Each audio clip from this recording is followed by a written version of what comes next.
it was a terrible economic time to be breaking off. 1986 was just, there was still the fallout from Penn Square Bank. There were savings and loans that were going under.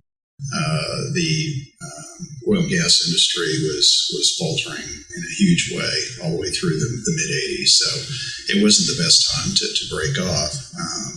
But at the same time, the time was perfect for us in hindsight, but challenging at the very beginning. The Kornfeld firm was principally dominated by Julian Kornfeld.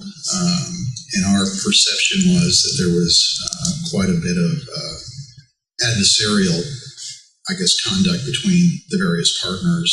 It was not a collegial group. We didn't like the culture of the Kornfeld firm. It was every man for himself. It was, it just wasn't a good culture. I was at the Kornfeld firm the least of anyone. I was only there. I was there less than 3 years before we moved out. But I did get a pretty fast impression once I was there that the idea of becoming a partner at that firm was not that appealing because, really, you get to hang out with these guys. Fortunately, we were like-minded as a group in terms of what we were looking for, and it seemed like we were able to, almost without talking about it, act the way we wanted the firm to be in terms of looking for the right kind of people that would work together, cover each other, have each other's back. Both of these guys have certainly backed me up on numerous occasions, and I hope I've been able to do the same for them. And I think that spreads firm-wide. And fortunately, I think we've been able to maintain that culture even now. Because we questioned whether we wanted to be with that firm long-term, because we were kind of the middle tier of that firm. And at four-year lawyers, we were practicing in a variety of different areas, and I think we felt like that we could pretty much do everything that the Kornfeld firm could do, and that was a firm of about 45 lawyers, roughly. So we felt like we could cover all the various practice areas. We felt like we had all the makings of being able to start a firm, albeit we were very young and to some degree inexperienced, but we had, I think, gotten a lot of experience at Kornfeld, and for instance, Mark was at the FDIC before coming over, and Keith was at Penn Square Bank and FDIC before coming over. Bob was clerk for federal judge Doherty before he came to the Kornfeld firm. So we had gotten a lot of good experience, and again, we had the client base.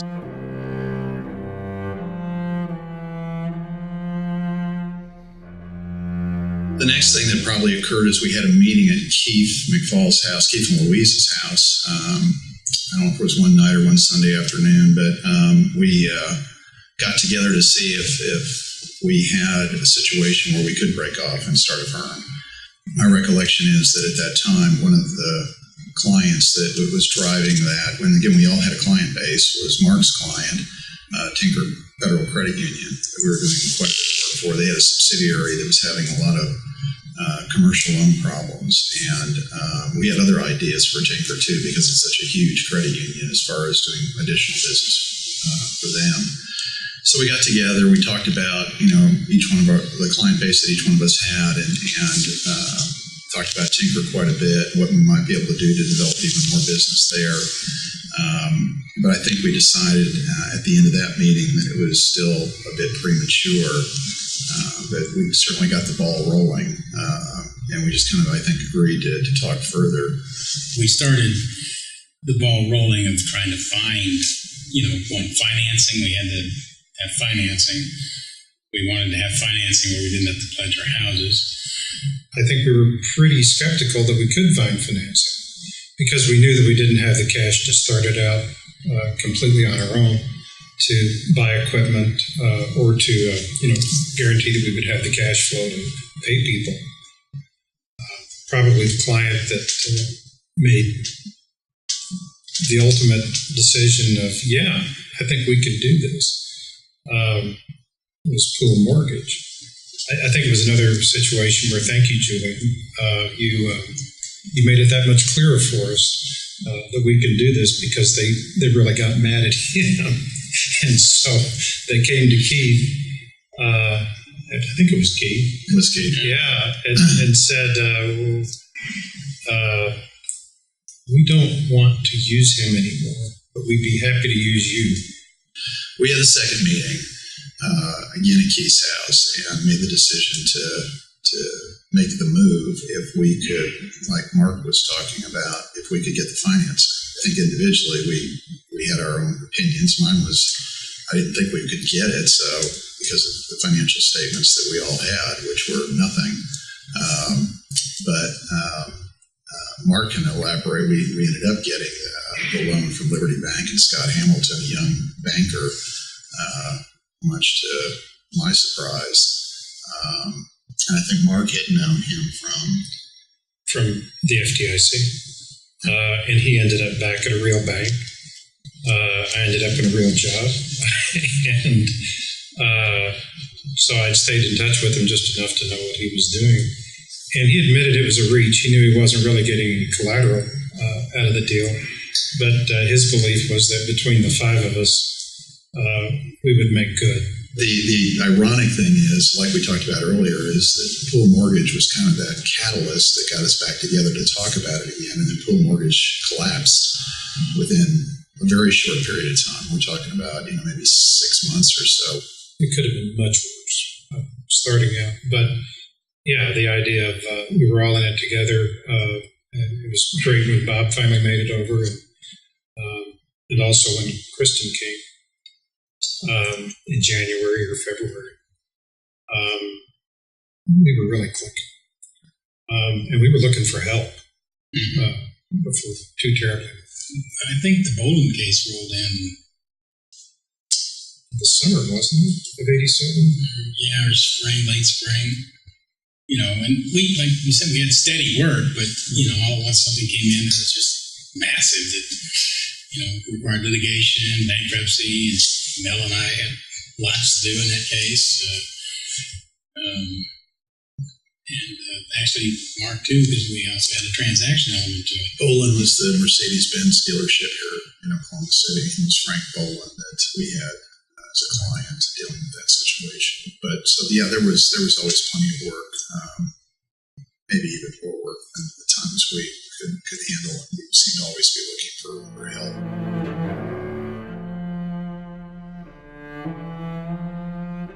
Was the first person that we spoke to at the Kornfeld firm to let him know that we were leaving was T. Ray Phillips.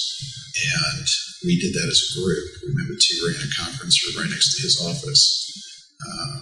Keith took the lead because Keith did a lot of work with T. Ray. And that conversation, Keith was very nervous, as I recall, and rightfully so. And Keith was about to hyperventilate and pass out. T. Ray told him to slow down. And T. Ray said, just calm down. Just say what you need to say. It's okay. And T. Ray said, Keith took a couple deep breaths and said, we're leaving. T. Ray was very good about understanding that this is one of those things that you look at doing, and he did it with his partners when they left Andrews Davis. So I think we were out of there pretty quickly. I don't think that they wanted us to stick around very long. Except me. I had a written contract that required me to stay for 30 days if they wanted me to. And, so that was very, very awful 30 days. And I ended up coming over to the new place, after work or lunch just to, feel my connection to him. I think if you're going out and starting a firm and you're just one person or two people, I think the risk and the worry and the uncertainty can play havoc with the client base we had and the camaraderie that we had. I think that the emotional support was there without even necessarily verbalizing it. But 5 of us together, 5 of us knowing what we were capable of doing, 5 of us having a client base, I think we just kind of almost, without saying so, emotionally supported each other that we're going to go out and do this because we had kids, we had, minimal savings probably. if this thing crashes, we're all going different directions, probably looking for a job. But I don't know that we gave it much thought. I don't remember ever having any sort of discussion about, are we really going to do this? Or I think that once we started down the path after that second meeting at Keith's house, there's a foregone conclusion. We're going to do this, and we're going to make it work. Back in those days, partners, we did everything. We interviewed people. Remember, each month we would stay late at the office while we went through bills and approved which bills are going out, and it was a very tedious process, and probably a gross waste of time. But we did it every month. I mean, that brings up, I guess, we never missed a payroll. We may have had a couple just, that were close, but there was a year in there, I don't remember which year it was, where I say we, Keith and myself and Mark and Bob borrowed out of our 401k plans to make payroll. We had to do that a few times in 1 year, but we never missed a payroll from the day we opened the doors, which I think we're quite proud of. Yeah, when we say some were delayed, what we mean was the partners were delayed a couple of days. Staff always got theirs on payday. We made sure of that, no matter what. Right. I don't think we ever felt like we'd done it. I don't know that point in time ever came, because you're just constantly trying to build. And, our salaries and our compensation is going up, but not terribly dramatically for a number of years. It was just a matter of continuing to grow and survive and turn the firm into as much of an institutional type firm, something that could just survive on its own. Where I think it is today, it's just taken a long time in getting there, and we hit some, bumps in the road over the years. Probably the next significant event was a little over a year after we started the firm. We got a call from T. Ray Phillips. He wanted to talk, and so I think that was in February of 1988 that T. Ray decided to make the move, and we just needed to talk about what his salary was going to be, and then redoing the name of the firm. He wanted his name to be first, and we worked all that out pretty quickly and pretty easily.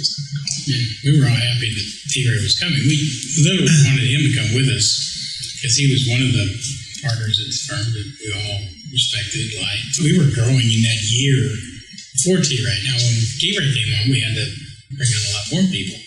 Well, he was about 15 years older, too, so he had access to people and clients. And T. Ray was one of the largest originators at the Kornfeld firm after Julian. So he had a very strong client base and had access to people in Nichols Hills and just a lot of businesses, and knew everybody from a long history of living here. T. Ray was an originator, and he did work, but he also threw off a lot of the work that he had done. And I remember when he met with us, he said one of the reasons he wanted to come over here is that we were the people that he always relied on to do the work for his clients, and he wanted to come over and be with us because he had confidence in us working with his clients. I think that was a lot of it, as I recall. I think that's a good point, that we were all doing work for the clients, and then when we left, it was void. Well, and frankly, we ended up, some of his clients became our clients even before he came over. So, or at least for a portion of their work. The Turner Brothers is a good example. So, ultimately, we were people he trusted to handle his clients. And whoever had replaced us weren't working out as well. 88 and 89 were big years. Terry Hawkins, I believe, came over somewhere around that time period. And Michelle Linda came. We realized that we needed, for the first time, an office administrator. And I think Michelle fit the bill perfectly. I think she was overwhelmingly, we were in agreement that she's the one. Mm-hmm. We had been doing our hiring for staff through the County Bar Association's legal placement service. So one time I called the person in charge of that and said, we really need help with an administrator. Do you have anybody in mind? And said, your timing is terrific, because I do. We interviewed some other people, but Michelle is easily the best person we talked to.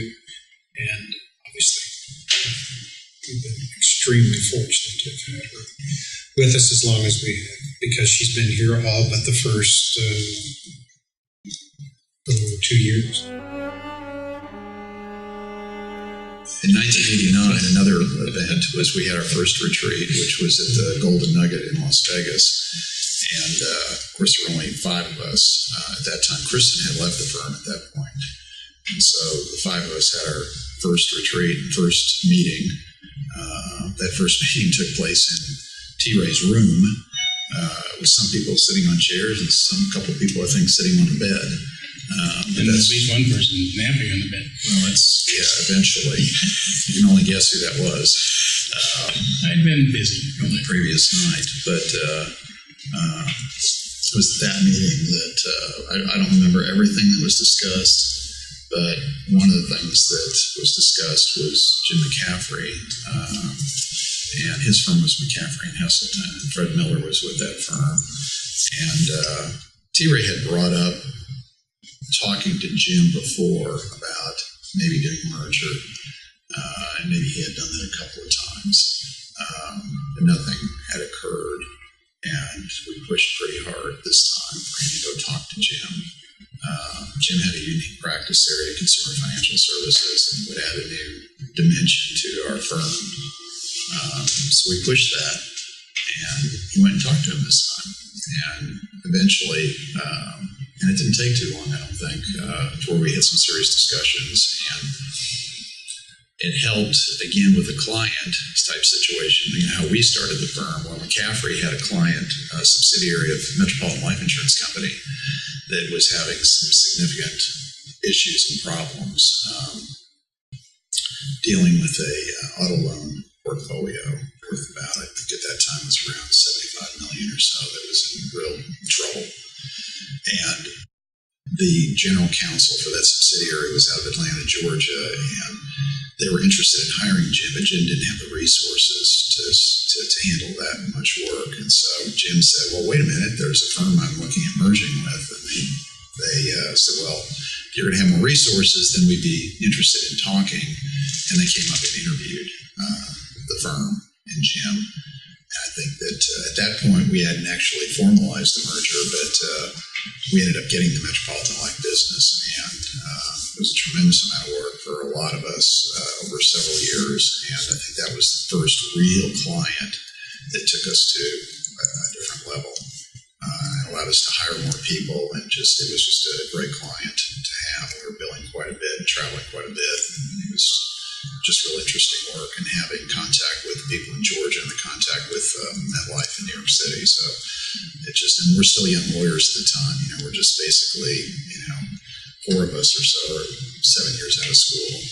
So it was a great opportunity. The next big thing that occurred was, again, a T. Ray relationship with Paul Murrah. Paul and T. Ray start to talk, and we do the merger with Murrah and Davis. And, the best part of that, obviously, is Tom Wolfe and Ray Zishay and Heather Hintz, who are still here, and what they brought to the firm. And eventually, kind of really jumping ahead, another big client, I think, that took us to another level was FinFin and American Home Products.